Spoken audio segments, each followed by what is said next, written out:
Hello student, focus coaching classes के YouTube channel पर आपका फिर से स्वागत है। हम पढ़ रहे हैं क्लास 10 का साइंस का चैप्टर नंबर 7, जिसमें आज हम पढ़ेंगे आयनन एंथैल्पी के बारे में। क्या पढ़ेंगे? आयनन एंथैल्पी। इसे आयनन विभव भी बोलते हैं। हम पिछले वीडियोस में परमाणु त्रिज्या और परमाणु त्रिज्या के प्रकार पढ़ चुके हैं। देखना आयनन एंथैल्पी होती क्या है। पहले परिभाषा समझते हैं कि कोई भी परमाणु हुआ, उसका नाभिक ये हुआ उसका पहला कोष, और मान लीजिए ये हुआ दूसरा कोष, है ना।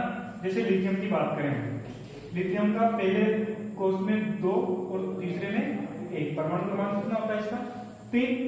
तो इस लिथियम के बाह्यतम कोष में से इलेक्ट्रॉन निकाला जाए। क्या किया जाए? इस इलेक्ट्रॉन को निकाला जाए। कौन से? बाह्यतम कोष वाले इलेक्ट्रॉन को। तो इलेक्ट्रॉन निकालने के लिए कुछ ऊर्जा उसको देनी पड़ेगी। वो ऊर्जा की मात्रा ही क्या कहलाती है? आयनन एंथैल्पी। परिभाषा एक लाइन में देखना कि किसी भी उदासीन परमाणु के बाह्यतम कोष से एक इलेक्ट्रॉन निकालने के लिए जो ऊर्जा दी जाती है वही क्या कहलाती है? आयनन एंथैल्पी। जैसे देखना, उदासीन परमाणु है, इसको कोई ऊर्जा दी जा रही है। तो ऊर्जा देने के बाद में क्या होगा? एक इलेक्ट्रॉन क्या हो गया? ऐसे निकल गया और यहां बनेगा, क्योंकि एक इलेक्ट्रॉन निकल गया, उसने क्या कर दिया? त्याग कर दिया। तो बनता क्या है? धनायन बनता है। ये हमने पिछले वीडियो में देखा था। क्या किसका निर्माण हो गया? धनायन का। और एक इलेक्ट्रॉन क्या हो गया? इससे निकल गया। तो जो ऊर्जा दी है ना इसको, ये ऊर्जा ही क्या कहलाती है? आयनन एंथैल्पी या आयनन विभव। ठीक है। अब आयनन एंथैल्पी क्या होती है? धनात्मक होती है, क्योंकि उसको ऊर्जा दी जा रही है। तो देने वाली ऊर्जा हमेशा क्या होती है? धनात्मक। इसलिए आयनन एंथैल्पी का मान हमेशा क्या होता है? धनात्मक होता है। ठीक है। अब आयनन एंथैल्पी ना पहली, अगर जैसे लिथियम में से एक इलेक्ट्रॉन निकाला तो उसके लिए प्रथम आयनन एंथैल्पी, दूसरा भी इलेक्ट्रॉन निकालना है तो द्वितीय आयनन एंथैल्पी।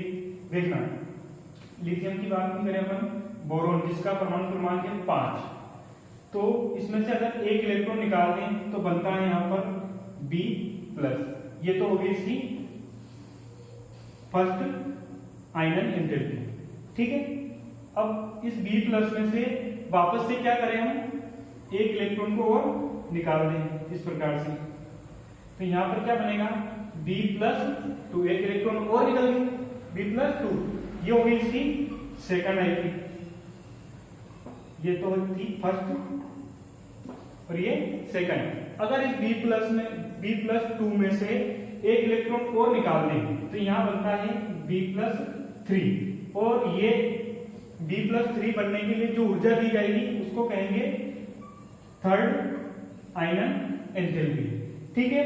तो किसी भी उदासीन परमाणु को में से एक इलेक्ट्रॉन निकालने पर जो धनायन बनता है उसमें से एक और इलेक्ट्रॉन निकालें तो वो द्वितीय आयनन एंथैल्पी कहलाएगी, और जो धनायन बना उससे एक और इलेक्ट्रॉन निकालें तो वो कहलाएगी तृतीय आयनन एंथैल्पी। अब ये ना एक जैसे प्लस बना तो उसका क्या हो जाता है? प्रभावी नाभिकीय आवेश ज्यादा हो जाता है। हमने पिछले वीडियोस में देखा था कि जहां पर अपन ने पढ़ा था आयनिक त्रिज्या पढ़ी थी, तो वहां पर क्या कहा था कि धनायन का प्रभावी नाभिकीय आवेश उदासीन परमाणु से क्या होता है? ज्यादा होता है, इसलिए इसका आकार क्या हो जाता है? छोटा हो जाता है। और छोटे आकार में से इलेक्ट्रॉन निकालने के लिए अधिक ऊर्जा देनी पड़ेगी, है ना। तो अधिक ऊर्जा देनी पड़ेगी तो प्रथम आयनन एंथैल्पी का मान द्वितीय से क्या होगा? कम होगा, क्योंकि इसमें से इलेक्ट्रॉन निकालने के लिए ज्यादा ऊर्जा थी। तो द्वितीय आयनन एंथैल्पी का मान क्या हो गया? ज्यादा हो गया। इसी प्रकार इसका प्रभावी नाभिकीय आवेश इससे भी ज्यादा हो गया। इससे इलेक्ट्रॉन निकालने के लिए और ज्यादा आयनन एंथैल्पी देनी पड़ेगी। तो देखना, इस प्रकार से प्रथम आयनन एंथैल्पी दूसरी से कम और दूसरी तीसरी से कम होती है। ये होता है इसका बढ़ता हुआ क्रम। ठीक है। आयनन एंथैल्पी आपको समझ में आई होगी। अब ये वर्ग में और आवर्त में किस प्रकार से परिवर्तित होती है ये देखेंगे।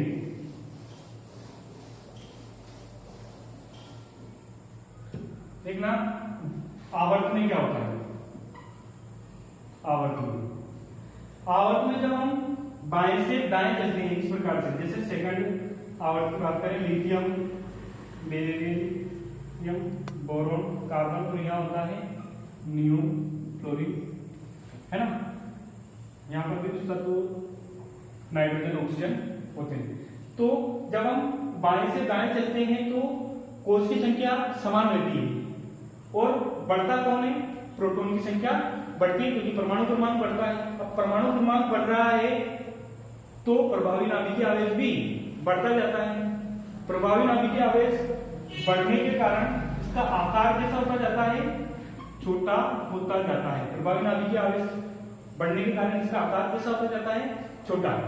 ठीक है, अब आकार छोटा, जैसे मान लो ये नाभिक, इसका आकार ये था, अब इधर से बाएं से जब दाएं गए तो इसका आकार कैसा हो गया, थोड़ा सा छोटा हो गया। तो ये इस इलेक्ट्रॉन को निकालना है, क्या कह रहे हैं, आयनन एंथैल्पी। इस इलेक्ट्रॉन को निकालने के लिए जो ऊर्जा दी जा रही है वही क्या कहलाती है, आयनन एंथैल्पी। तो छोटे आकार होने के कारण इस नाभिक का भाइटम कोष के इलेक्ट्रॉन पर आकर्षण बढ़ जाता है। अब आकर्षण ज्यादा हो गया तो यहां से इलेक्ट्रॉन निकालना ज्यादा कठिन होगा या ज्यादा ऊर्जा देनी पड़ेगी। इसलिए छोटा आकार होने के कारण क्या होता है, जब हम बाएं से दाएं जाते हैं तो आयनन एंथैल्पी का मान क्या होता है, बढ़ता है। ठीक है, क्यों बढ़ता है, क्योंकि प्रभावी नाभिकीय आवेश बढ़ रहा है। प्रभावी नाभिकीय आवेश के कारण नाभिक का आकर्षण भाइटम कोष के इलेक्ट्रॉन पर ज्यादा हो जाता है, और इस आकर्षण को तोड़ने के लिए ज्यादा ऊर्जा देनी पड़ेगी। इसलिए बाएं से दाएं चलने पर आयनन एंथैल्पी का मान बढ़ता है। अब वर्ग में क्या होता है, वर्ग में देखना, पहले वर्ग की बात करें तो ऊपर होता है हाइड्रोजन, लिथियम, सोडियम और पोटेशियम, इस प्रकार से होता है। ठीक है, तो वर्ग में जब ऊपर से नीचे आते हैं तो संख्या किसकी बढ़ती है, कोषों की संख्या बढ़ती है। हमने पहले भी देखा था, ये हाइड्रोजन का नाभिक, ये पहला कोष, ये लिथियम का नाभिक, ये पहला कोष, दूसरा कोष। अब लगातार क्या होता जाता है, जब जैसे हम नीचे आते हैं तो कोषों की संख्या बढ़ती जाती है, और कोषों की संख्या बढ़ती जाती है तो आकार भी क्या होता है, बढ़ता जाता है। आकार क्या होता है, बढ़ता जाता है। तो आकार बढ़ने के कारण जो भाइटम कोष का इलेक्ट्रॉन है वो नाभिक से कहां जाता है, दूर चला जाता है, दूर जाता है। तो फिर क्या होता है, नाभिक का आकर्षण इस भाइटम कोष के इलेक्ट्रॉन पर कम हो जाता है, और इस आकर्षण कम हो गया तो आसानी से उस इलेक्ट्रॉन को निकाला जा सकता है। तो जब हम ऊपर से नीचे चलते हैं तो आयनन एंथैल्पी का मान भी क्या होता है, कम होता है। ठीक है, अब हम पढ़ते हैं इलेक्ट्रॉन लब्धि एंथैल्पी। इलेक्ट्रॉन लब्धि एंथैल्पी, इसका एक और नाम इलेक्ट्रॉन बंधुता भी है। देखना इसकी परिभाषा, किसी भी तत्व के उदासीन परमाणु में के भाइटम कोष में एक इलेक्ट्रॉन जोड़ने पर मुक्त हुई ऊर्जा ही क्या कहलाती है, इलेक्ट्रॉन बंधुता या इलेक्ट्रॉन लब्धि एंथैल्पी।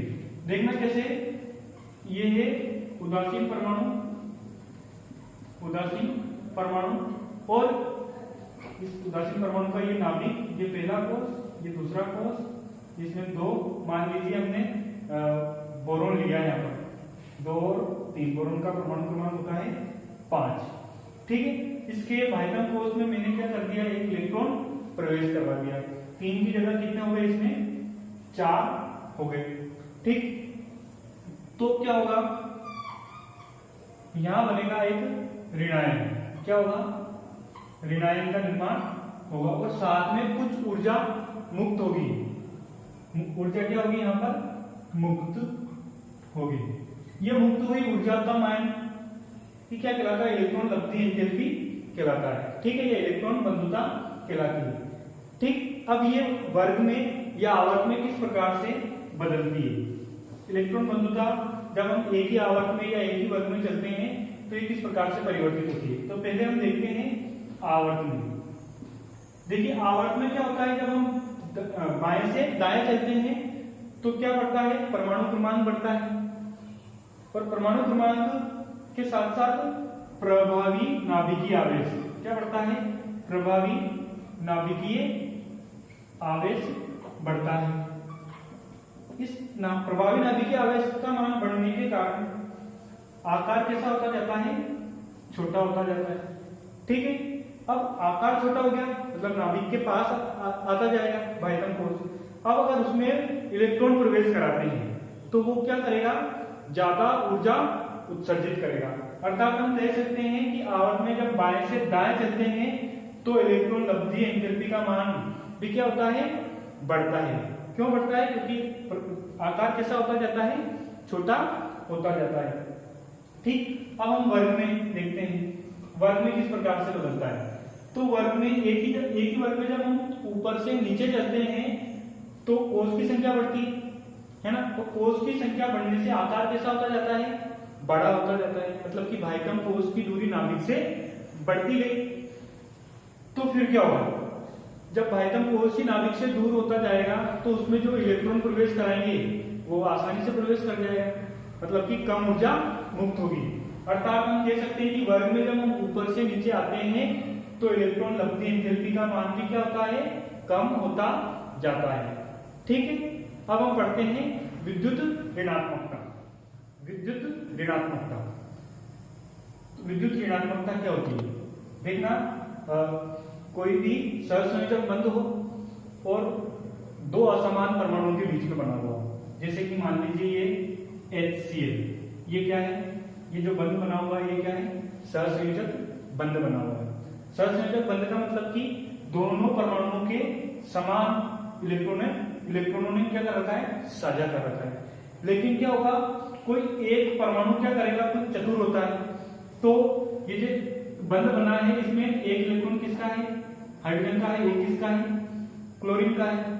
तो कोई एक तत्व क्या करेगा, इस साझे को इलेक्ट्रॉन को अपनी ओर थोड़ा ज्यादा खींचने की कोशिश करेगा, जिससे जो खींचेगा उस पर हल्का सा क्या आ जाएगा, ऋणात्मक आवेश आ जाएगा या नेगेटिव चार्ज आ जाता है, जबकि जिससे खींचा जाता है उस पर आ जाता है धन आवेश।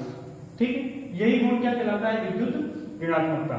देखना इसकी परिभाषा कि सहसंयोजक बंध में साझे के इलेक्ट्रॉन युग्म को अपनी ओर आकर्षित करने की प्रवृत्ति ही क्या कहलाती है, विद्युत ऋणात्मकता कहलाती है। कोई एक परमाणु करता है। ठीक है, अब ये वर्ग में आवर्त में किस प्रकार परिवर्तित होती है, तो देखते हैं अपन आवर्तिता। पहले देखते हैं आवर्त में। तो एक ही आवर्त में जब हम बाएं से दाएं जाते हैं तो आकार कैसा होता जाता है, छोटा होता जाता है। ठीक है, और आकार छोटा होने के कारण क्या होता है कि बाह्यतम कोश के इलेक्ट्रॉन के साथ साथ साझे के इलेक्ट्रॉन को भी क्या करता है, आकर्षित करता है। अर्थात एक ही आवर्त में बाएं से दाएं चलने पर विद्युत ऋणात्मकता क्या होती है, बढ़ती जाती है। ठीक है, अब वर्ग में देखते हैं। वर्ग में जब हम ऊपर से नीचे चलते हैं तो आकार कैसा होता जाता है, छोटा होता जाता है। आकार छोटा हो गया तो आकार छोटा होने के कारण बाह्यतम कोश के इलेक्ट्रॉन को कम आकर्षित करेगा, और उस बाह्यतम कोश के इलेक्ट्रॉन को ही कम आकर्षित कर रहा है तो जो साझे का इलेक्ट्रॉन है उसको भी कम आकर्षित करेगा। इसलिए एक ही वर्ग में ऊपर से नीचे चलने पर विद्युत ऋणात्मकता का मान क्या होता जाता है, घटता जाता है। ठीक है, तो हमने 4 गुण पढ़े हैं, यहाँ पर चारों को एक बार और एक्सप्लेन कर देता हूं मैं। पहला पढ़ा था हमने परमाणु त्रिज्या, दूसरा पढ़ा था आयनन एंथैल्पी, तीसरा इलेक्ट्रॉन बंधुता या इलेक्ट्रॉन लब्धि एंथैल्पी, और अभी पढ़ा विद्युत ऋणात्मकता।